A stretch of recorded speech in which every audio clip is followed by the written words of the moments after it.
আজকের আমি আবার একটা আমের ভিডিও নিয়ে চলে এসেছি। যদিও এই কাঁচা মিঠের শশাফুলি আমটা আমি মামার বাড়ি থেকে এনেছিলাম, আর এই আমটা দিয়ে একদম নতুন পদ্ধতিতে ঝটপট আমি বানিয়ে ফেলবো আমের আচার। তাই তোমরা ভিডিওটা স্কিপ না করে পুরোটা দেখতে থাকো। শশা আমের আচার বানানোর জন্য প্রথমেই আমি কিছু আম নিয়েছিলাম। সেই আমগুলোকে প্রথমেই আমি এক এক করে ছাড়িয়ে নেব। তারপর আমের আটি বাদ দিয়ে একটু বড় সাইজ করে আমগুলোকে আমি কেটে নেব।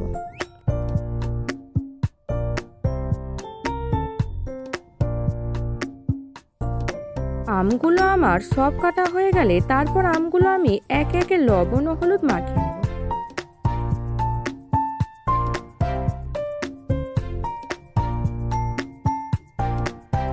আমগুলোর মধ্যে হলুদ ও লবণ মোটামুটি ভালো করে মাখানো হয়ে গেলে তারপর আম থেকে জল ঝরে যাবার জন্য আমগুলোকে একটা চুপড়ির মধ্যে ঢেলে ছাদের ওপরে একটা উঁচু জায়গায় রেখে দেব।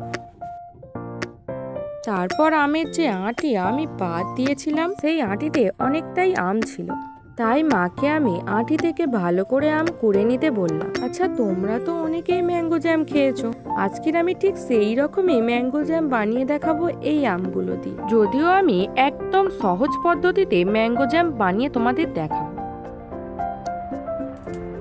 প্রথমেই কড়ার মধ্যে আমি কিছুটা তেল দিয়ে দেবো।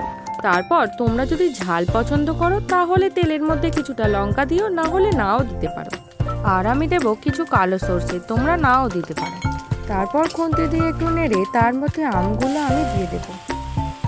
তারপর খুন্তি দিয়ে আবারও একটু নাড়াচাড়া করে তার মধ্যে একে একে লবণ ও হলুদ দিয়ে দেবো।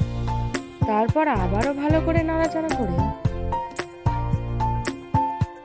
তারপর আমি চিনির বদলে ম্যাঙ্গো জ্যাম করার জন্য সাদা বাতাসা দিয়ে দেবো। তারপর একটু খুন্তি দিয়ে নাড়াচাড়া করে আম সেদ্ধ হবার জন্য কিছুটা পরিমাণে জল দিয়ে দেব। তারপর একটা বাটি ঢাকা দিয়ে আম সেদ্ধ হবার জন্য কিছুক্ষণের জন্য রেখে দেব। কিছুক্ষণ বাদে ঢাকনা খুলে আম ভালো করে সেদ্ধ হয়ে গেলে খুন্তি দিয়ে ভালো করে নাড়াচাড়া করে নেব। ও যতক্ষণ না আম আঠা আঠা হয়ে যাচ্ছে কিংবা আমের মধ্যে আঠালো ভাব আসছে ততক্ষণ পর্যন্ত আম ভালো করে নাড়াচাড়া করতে হবে। তারপর আমের মধ্যে যখন আঠালো ভাব চলে আসবে তখন নামিয়ে নিলেই রেডি হয়ে যাবে ম্যাঙ্গো জ্যাম। ঠান্ডা হয়ে যাবার জন্য আমি একটা বাটিতে তুলে নিয়েছিলাম। তারপর ঠান্ডা হয়ে যাবার পর আমি একটা বয়ামের মধ্যে রেখে দেব। তোমরা রুটি দিয়ে এই জ্যাম খেতে পারো। এদিকে আমি যে আমগুলো ছাদে জল ঝরার জন্য রেখে এসেছিলাম সেই আমগুলো তুলে আনবো। তারপর আমগুলোকে চুবড়ি থেকে একটা ডেকচির মধ্যে ঢেলে নেব। তারপর ওই আমের মধ্যে একে একে জিরে গুঁড়ো, ধনিয়া ও মৌরি গুঁড়ো, কালো ও সাদা সর্ষে গুঁড়ো ও কিছুটা গরম মশলা দিয়ে দেব। আর দেব লবণ ও কিছুটা পরিমাণে সরিষার তেল দিয়ে ভালো করে মাখিয়ে নেব।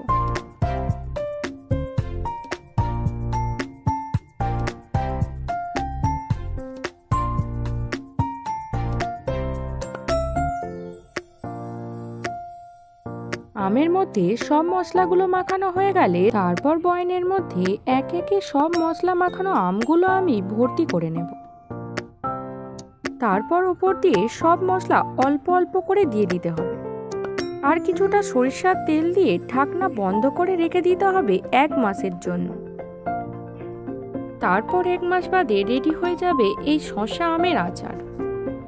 বাড়িতে নিরামিষ রান্না হয়েছে, ভাত খেতে ইচ্ছে হচ্ছে না, এই আমের আচার যদি বাড়িতে থাকে তাহলে চিন্তা নেই, আর 1 থালা ভাত শেষ হয়ে যাবে বাজি দিয়ে বলছি। আপনারাও ট্রাই করে দেখতে পারেন।